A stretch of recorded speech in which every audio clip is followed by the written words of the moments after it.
Hi, my friends. Welcome to Deep Six, the Deep State. The Mueller indictment of Manafort essentially says that he has nothing better to do. He had to do something because people are questioning how come we're spending this much money and this much time and this much attention on an investigation that seems to be going nowhere. So he indicted Manafort, and there is a sleazy trail there that he uncovered of tens of millions of dollars that were allegedly not declared on his taxes. Allegedly, taxes were not paid on it. The allegation is that he hid it so that nobody would find it, and all of that. But by the way, I just have to wonder. I can kind of understand thinking you could get away with it. But then you take a job as campaign manager for Donald Trump in a national campaign with a secret like that in your closet? Oh, my God.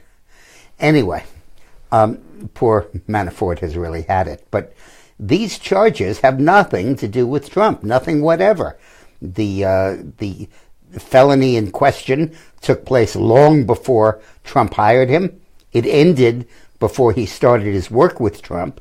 Trump had nothing to do with it. There's no evidence of that. There isn't even any charge that Trump had anything to do with it. This is strictly, I was investigating Donald Trump, and I saw a Manafort cross the street illegally and get a jaywalking ticket, and that's what I'm prosecuting him for.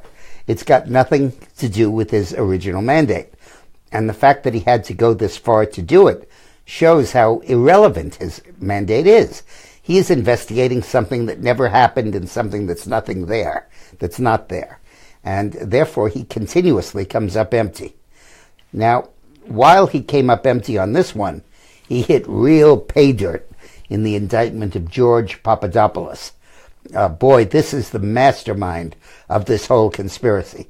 A 30-year-old kid who probably never met Trump was trying to get attention to himself in the Trump campaign. And a professor of diplomacy, I think, in a British school, got a hold of him and said, hey, I have evidence, I have dirt on Hillary that the Russians have that they could give you, and maybe implied that he could access the emails.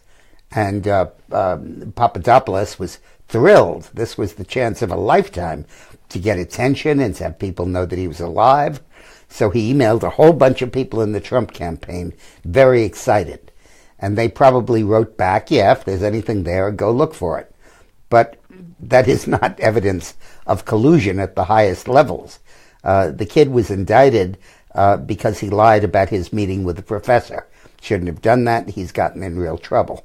But this is not the high-level meeting that concluded the arrangement between Trump and Putin, any more than it was for Mueller, the guy who worked for Trump and allegedly, according to the dossier, went to Czechoslovakia, the Czech Republic, to negotiate the collusion deal, and his passport showed he'd never been outside of the United States.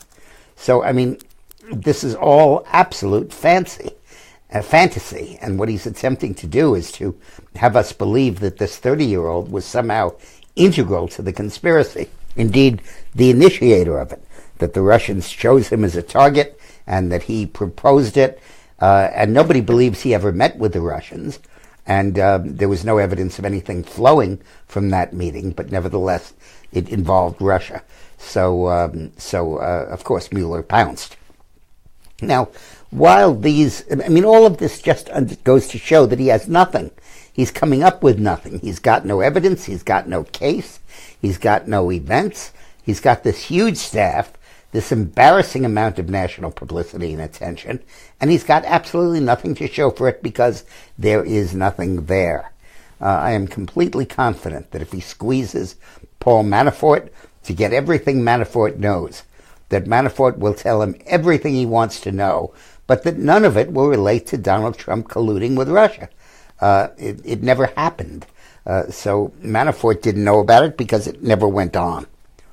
Anyway, while all this is going on, there is a very interesting and productive investigation going on, led by Nunes, the ranking Republican on the Intelligence Committee.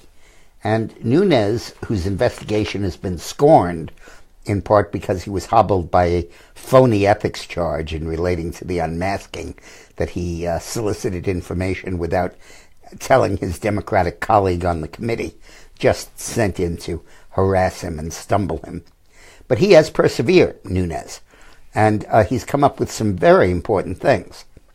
The first thing he came up with is that Obama actively unmasked hundreds and hundreds of Americans, including members of the Trump transition team. Now, what unmasked means, as you know, is that their phones were tapped, and in the tapping, they uncovered a conversation between an American and someone who is a foreigner. And when that happens, the FBI or the NSA at that point has to release the transcript within the intel community, but cannot identify the American who is involved. So it becomes Citizen A called thus and such, and Citizen B said thus and such, but you never know who A and B are. And Samantha Powers was first asked about this Susan Rice was asked about this by Judy Woodruff on PBS. And she claimed she was surprised by the unmasking and told Woodruff, "I know nothing about this." But under oath, before Mr. Nunes' committee, Rice recovered her memory and admitted that the unmasking of senior staffers to the Trump campaign had in fact taken place. Then it came out that the committee found out that Samantha Powers, Rice's sidekick, who was the UN ambassador, had made hundreds of unmasking requests of Trump people.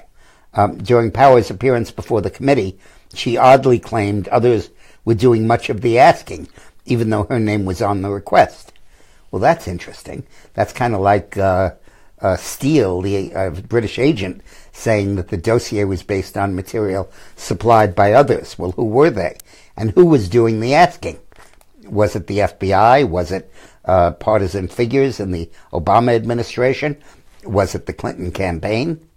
And she said that, and the question is, did anyone outside the committee think to ask why a Democratic White House was so free with such sensitive information in an election year and in the transition of a president-elect? So they have really uncovered very important things, Nunes' committee, about the unmasking. And they also uncovered, or forced the revelation, that the Clinton campaign paid for Steele's research for fusion. And they've uncovered a lot about the dossier and its connection with the FBI. And William McBurn of the Wall Street Journal, who I love, wrote, "Did the FBI use the information in the Steele dossier to spy on Trump campaign associates? If so, did it verify the information first?" Now, what that means is that the FBI asked the FISA court for permission to conduct surveillance on Carter Page, who is also a low-level staffer, not staffer, who's never paid, a low-level volunteer or associate of the Trump campaign. And did they use the dossier, which charged that Page was involved in this whole collusion, as well as that Mueller had gone to the Czech Republic when his passport showed he'd never left the country? But their charges against Carter Page were also explicit and also inaccurate. So the question is, did the Justice Department submit the dossier to the FISA court as its probable cause to let them surveil Carter Page? And did it make any effort to verify that allegation? And why would the FBI want to pay for more information from a man doing opposition research for Mrs. Clinton? Why did they offer to pay Christopher Steele money before Election Day to investigate Trump on behalf of Hillary, to try to uncover the Russian connection? Those were important questions, and really they're emerging from the Nunes investigation, but not anything connected to, obviously, Mueller. Dick, Brian Ward asks, has anyone on Mueller's team been able to quantify the amount of impact Russian collusion had on the election? Even with all this new activity, I still heard nothing towing his activities to election harm. Yeah, no. There are some charges, but you can assess for yourself how much damage they did. There's a charge that Russian agents posing as Americans put ads on Facebook and on YouTube to spread negative information about the Democrats, to raise everyone's hackles about illegal immigration and about crime and about terrorism in an effort to help Donald Trump. Well, you see internet ads. How much do they affect you? How much do they move you? Are they enough to swing an entire election? Hardly. There's even a report that after the election, Russia TV, or TV, posted through social media a notice of a demonstration to fight the overturning of the election based on the charge of Russian collusion, and that 16,000 Facebook users showed up for the demonstration. And what does that prove? Anybody could do that. There was one radio show that convinced people that the Martians had landed. Everybody in the country went crazy in the 30s. This is not evidence of anything significant, so there is no indication of anything real. The claim is that disinformation was planted. What disinformation? What are we talking about? Not only can this investigation find no input, it can find no output of this alleged collusion conspiracy. It isn't like this happened in secret. It isn't like this was monkeying with the vote count, something we wouldn't know about. But it was in public. It was based on the war of words and the exchange of charges and countercharges that dominated the election and have dominated the politics since. I don't think Russia played any role in that. I don't think there's any claim that was made by anybody that was singly so important that it would have played a role in that. Hector Morales wants to know, has Powers testified? Before the House Intelligence Committee, she has. Powers, Susan Power. Yes, Susan, you mean Samantha Power. Yeah, she has testified before the Intelligence Committee. We don't know what she's done in terms of Mueller. Now, at the same time that this indictment of Manafort was announced, the facts that were released in connection with Manafort apply in many ways equally to Tony Podesta, John Podesta's brother. John Podesta was Hillary's campaign manager. Tony Podesta, his brother, and John together set up a lobbying firm after Clinton left office, cashing in on his connections with the Clintons. And John Podesta left the firm a few years ago, and Tony proceeded to represent a big new client, Russia, initially about the Magnitsky Act, the sanctions that were imposed that Putin wanted to get rid of. And Tony Podesta was all over the connection with the Russians, and he remains a very close associate of Hillary's. In fact, Hillary had just had her 70th birthday, and invited guests at the party were John and Tony Podesta. So Podesta admits that he was paid $1 million to lobby for Ukraine, for Yanukovych, the bad guy in the Ukraine, and that he hid it, that he did not disclose it on the form he was required to use. He has just resigned as the head of the lobbying firm that he created. I think it's called Podesta Associates or something. And he wouldn't do that unless this investigation were nipping at his heels. Now it may, I'm not sure Mueller can go ahead and indict a Democrat, but he may have to shortly, because that's where this investigation seems to be headed. Dick, Frank Beerfan wants to know, if you think Mueller, is it Mueller or Mueller? I apologize. Mueller. If he will, who he will indict next? Well, I think that he probably is going to go after Carter Page, who in the dossier they said was instrumental in this collusion. Page was the head of, I think, Merrill Lynch in Russia, and guided investors in Russia who were clients of Merrill Lynch. And he gave a speech predicting, during the election in Russia, predicting that if Trump won, the sanctions in the Magnitsky Act would be lifted. So that led to speculation that he was brokering a deal between Trump and Putin. Now, when that speculation came out, the Trump campaign sent him a letter saying, "You are not an advisor to Donald Trump. You have never met with Donald Trump. He doesn't know who you are, and stop representing yourself as close to the Trump campaign." And that was before any of this came out. So it's a shaky read to go after him, but they might well. He's got to produce some activity because, in effect, his budget is coming up for renewal. And that usually stimulates action in the world of Washington. Dick, Mark Brown wants to know, can the dossier be thrown out in court? Well, yes, it can, but it probably will never be admitted in court. I don't think anybody would say that that was evidence of collusion. It's the issue with the dossier now is everybody admits that it was so flawed and so nutty that the question is who put the material there. We know that Hillary paid for it, but who did it? And that's going to be a key question. And then, was the dossier used to guide any of the investigation by the FBI or by the FISA court as grounds for granting surveillance? That's going to be the key question. And I think that's where we basically go from here. And Tracy Lee Birkland asks, did Tony get immunity? No. Nobody's had immunity so far. Now, while all this is going on, the tax cut is becoming closer and closer to reality. Trump says he wants to sign it by Christmas. And in effect, either he can or he'll never sign it. Either this gets through quickly or it doesn't get through.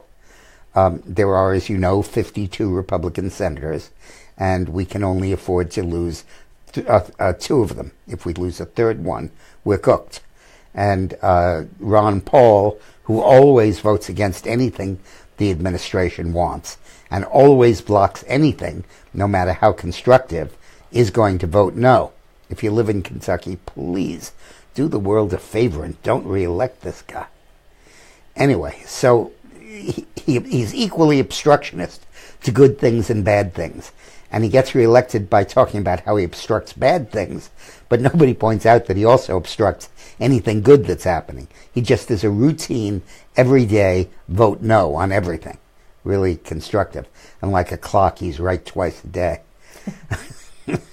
But in any case, the issue is going to come before the Senate. And the most controversial provision in the bill is the elimination of the tax deduction for state and local taxes, which many, many people take and which is important to them. Now, that deduction will be compensated for by lowering the tax bracket from 39.6 to 35 for everybody at the top bracket, and for those with pass-through income, which means small mom-and-pop operations that are not big corporations, a reduction to 25%. So it'll more than pay for that. And in budget terms, the revenue it generates will pay for much of the tax cut. But the senators and congressmen from big, high-tax northern blue states are screaming blue murder at the elimination of this deduction. But fortunately, there is not a single U.S. senator in the Republican majority from any of these big states. They were all Democratic delegations. 2 Democrats from California, from Oregon, from Washington State, from Massachusetts, from New York, from New Jersey, from any of the Maryland. The only exception is Toomey, a Republican from Pennsylvania. But Pennsylvania's taxes are not very high. It's a 3% bracket, so it's not a big deal. Now, so that most controversial part of this bill may sail through the Senate. Now, in the House, it's a different story. There are 35 congressmen who are from high-tax states, and they're going to be under pressure from their constituents to vote against a bill that contains the elimination of that deduction. Now, I hope they don't. I hope that they go for the larger national good of lowering taxes and stimulating the economy. Look at how this economy rising is helping everybody. And it'll continue and it'll accelerate if there's a tax cut. And I hope that congressmen like Peter King on Long Island and a bunch of other Republicans from New York and other high-tax states, California, do not obstruct this. We, throughout the United States, helped them get elected. I personally went into a number of those districts in 2010 and did fundraisers for them. We hope that they don't now use their parochial local situation to block us. And let's look at some basic facts here. 70% of the American people do not itemize the deductions at all. And with the doubling of the personal deduction from $12,000 to $24,000 for a family, and from $6,000 to $12,000, another 10 or 15% won't itemize. So for them, they don't care about the state and local deduction. This is a concern only of the top 10 or 15% of the country, and probably a severe concern only for the top 1 or 2 or 3% of the country, or as Bernie Sanders would say, the top 1%. And that is not a basis for legislating. Those taxes are high. They're masked by the federal deduction. They amount to a subsidy from the rest of us to those states for their high taxation. And it's not just that we have to continue to pay for that. And I think that it's important that that deduction be repealed. It's a bold move on Trump's part. Without it, the tax cut becomes unaffordable. And I hope that the Republican congressmen who vote that way are courageous enough to do it and get reelected based on their stand for principle, their stand for the national need to cut taxes and get this economy moving even faster. By the way, the economic statistics are just wonderful here. We now have the highest level of consumer confidence since 2000. And if the tax cut bill fails, that's going to end. It'll fall right down. Prices for home sales are the highest they've been in a very long time. Economic growth is at 3%. House Republicans, if you kill this tax cut bill, it will cost your constituents more in the short term than it would ever cost them in the long term were it to pass. And you know that that's true. Dick, Ronnie Gill wants to know, do you think that Hillary will be sent to jail? It's a long way until that. And it just is impossible to predict it. She certainly is at risk. She certainly is more at risk than she's ever been in her life. And she's had 2 narrow scrapes before grand juries. So we'll have to see about that. And now, this video, as others, is sponsored by the Patriot Gold Group. And if you look at the horizon, there are all kinds of indications that the gold price is likely to rise significantly in the very near future. Number one, interest rates are likely to go up because the economy is doing so well. The Fed is meeting in a few days to assess that. They're probably going to raise rates again, and that always increases the price of gold. Secondly, oil is coming back because the world is pulling out of the Obama recession. And as it does, it needs more oil, and the price rises. And thirdly, the dollar is weak because Trump has deliberately weakened it in order to improve our balance of trade. And when all of that happens, gold becomes much more valuable, and people rush into it to buy it. So get a hold of the PatriotGoldGroup.com or call the number Renee is going to put on the screen. And if you start investing in gold or silver, they will give you for free $1,500 of silver to start your investment. And the number is 1-800-476-5675, and I'll be posting it shortly. Now, one more note on Mueller. He really has to recuse himself. I mean, this guy is so immersed in the investigation of the FBI under his tenure. There was pending before the federal government the question of should we permit Russia to buy 20% of our uranium, okay? And we had evidence that Bill Clinton had gotten a $500,000 payment from a Russian bank to give a speech a few weeks before the vote to approve that sale took place. We knew that the FBI, that the Russians had infiltrated the United States with 10 or 15 agents, 10 actually, who are like that film, The Americans, on TV, who posed as sleeper agents in the United States, assumed American identities, got married, took jobs, led American lives. And their goal was to get close to Hillary Clinton so that they could influence her to support the uranium sale. And one of them became the chief financial person to Hillary's major Senate campaign donor. He didn't know she was a spy, but she was. She was indicted and convicted and sent back to Russia.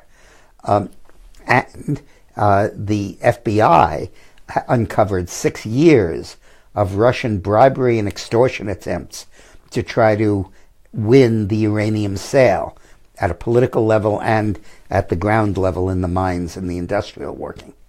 And the FBI said nothing about it. Mueller did not divulge it. There was no communication. Nobody blew a whistle and said, hey, stop this sale. The Russians have been bribing people high and low to get this to go through. Stop it. Nobody did that. And Mueller now should be investigated for that. Probably will be.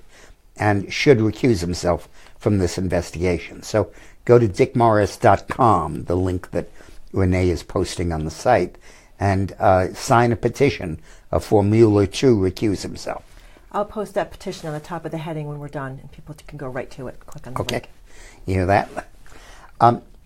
Now, insurers are leaving Obamacare in droves, and Obamacare comes up for re-enrollment, I believe November 1st. I could be wrong, but I think it's tomorrow, or December 1st. I'm not sure. I think it's November 1st. And everybody has to re-enroll if they want to continue. And dozens of insurers are dropping out of the market, taking away choice, or in some cases, making it impossible for anyone to enroll coming from their area. The federal government's insurance exchange and consumers who don't get premium help will see some rates jump by more than 30%, according to a Trump administration report. The data, which came just before Wednesday's launch of open enrollment under ASA, it is November 1st, is likely to add to debate over whether the Obamacare law is failing or is being sabotaged by not extending extra subsidies to keep it alive. That's like saying that the patient was murdered because they wouldn't provide open heart surgery or a heart replacement or some experimental treatment. Donna Shoemaker-Opper asks, what will it take to get Mueller off the case? And Brandon Altos just mentioned Mueller won't go after the Podesta brothers because that would reflect on the Clintons. It's very possible that he won't, and it would reflect on the Clintons because you can't get closer to the Clintons than John and Tony Podesta. Witness the fact that with an indictment looming over Tony Podesta's head, Hillary had him at a party last week, which was very unusual. I think he might not. And for getting rid of Mueller, stay tuned to the House Intelligence Committee and to Nunes's investigation. He's going deeper and deeper into the FBI's relationship to Chris Steele, to Fusion, to the dossier, and he'll give us a lot of information about that, particularly in the next few days or week. The confidential FBI informant who infiltrated these organizations and reported to the FBI Russia's attempts to bribe to get that uranium is going to testify. Sessions has released him from his confidentiality agreement. And when that comes out, we're going to get more and more. The questions will more and more center on Mueller, and the pressure for him to recuse himself, will increase. That is why he indicted Manafort. That is why he's moving aggressively and in public now in a bid to keep his job when these other allegations surface. Dick, Pastor Ronson Hall wrote in asking, why is the word treason constantly being uttered by left-wing folks? Has our president done anything even remotely resembling it? No, but Hillary Clinton did. If Trump colluded with the Russians to influence an election in the United States, that I think would be treason. But he didn't.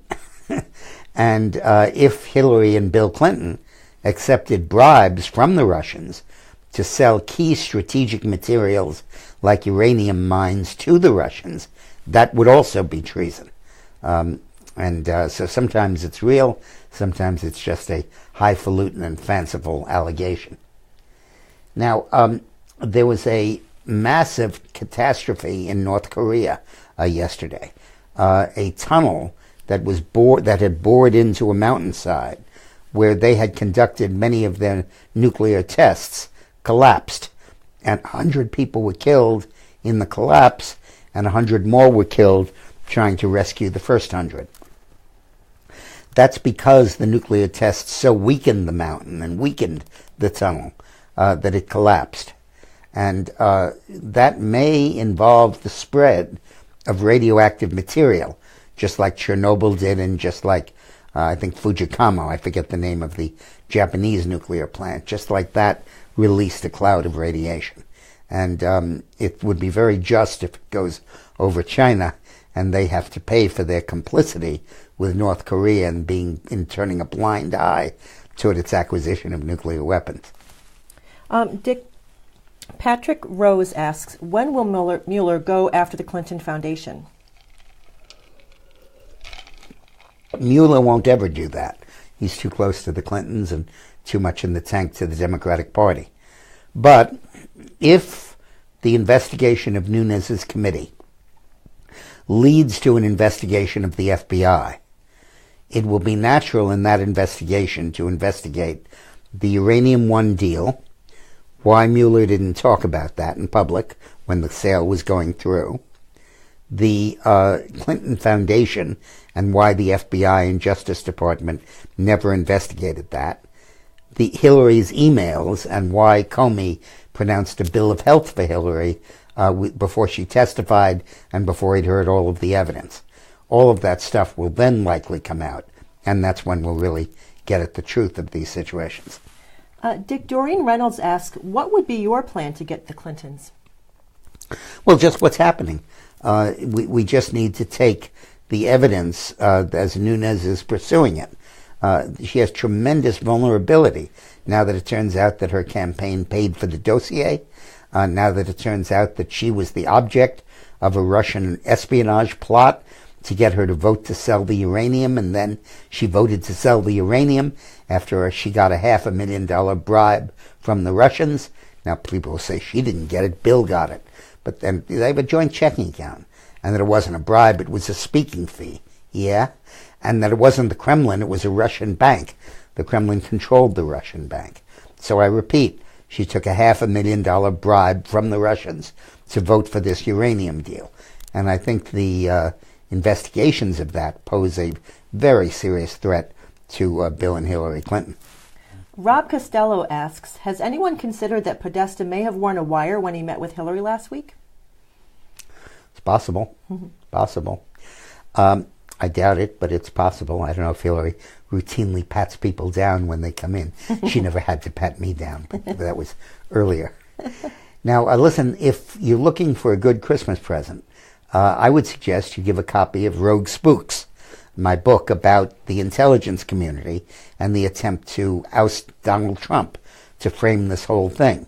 It explains the whole dossier. It explains the Clintons' role in it. It explains why the FBI and the CIA were complicit in this whole effort and turned into arms and instruments of the Democratic Party. It explains how Britain promoted this and pushed it and may well have been complicit in it. It explains where Steele came from and what his background was. It goes into everything about this. So get a copy of the book, and if you write Dick Morris Promos, plural, Yep. Dick Morris Promos, one word, Promos, at gmail.com. Dick Morris Promos at gmail.com.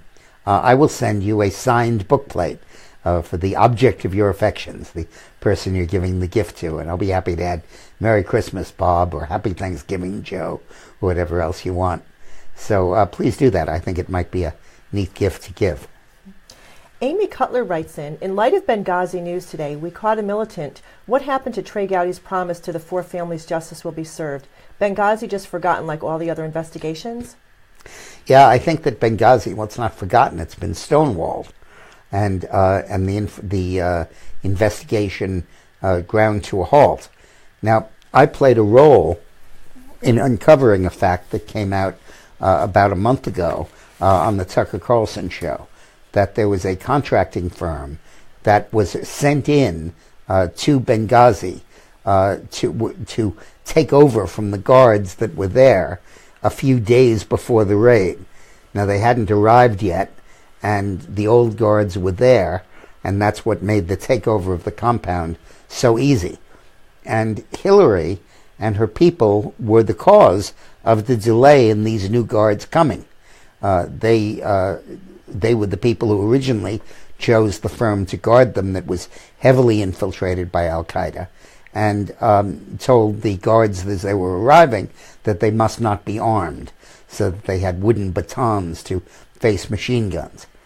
And it is also possible that the major new development is going to come out in connection with Benghazi and Sidney Blumenthal's role. But we're still working on that. I'll keep you posted. Thanks very much for watching, and please share this with folks. We have one more thing before we close. Okay. Our selfie of the day. Yes. It is to Suzanne and John Bugbee, Bugbee, Suzanne and John. They're going to have a romantic photo, I hope, of the two of them holding the book. In a beautiful setting in Arizona. Oh, in a beautiful setting in Arizona. That's cool. Those aren't hard to find in Arizona. And thanks very much for watching.